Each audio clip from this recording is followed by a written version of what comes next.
Botërori 2026 pritet të jetë një spektakël i jashtëzakonshëm futbolli, por ekspertët po paralajmërojnë për një rrezik serioz që mund të prek miliona tifoz, temperaturat ekstreme.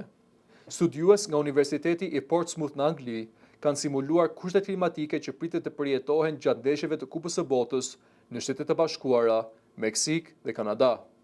Sipas tyre, shqetësimi më i madh nuk lidhet me lojtarët, të cilët do të kenë ekipe mjekësore, plane hidratuese dhe përgatitje të posaçme, por me tifozët që do të udhëtojnë për të ndjekur ndeshjet. Eksperimenti u zhvillua në një dhomë të posaçme ku temperatura arriti deri në 36 gradë Celsius me lagështi rreth 75%, kushte të ngjashme me ato që mund të hasen në qytete si Miami.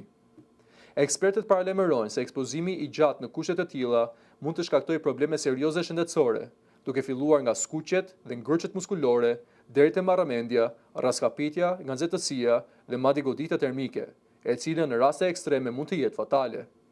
Një nga shqetësimet kryesore është fakti se tifozët shpesh mbërrinë në qytete pritse vetëm pak orë ose ditë para ndeshjeve, pa pasur kohë të përshtatet me klimën e nxehtë dhe të lagësht.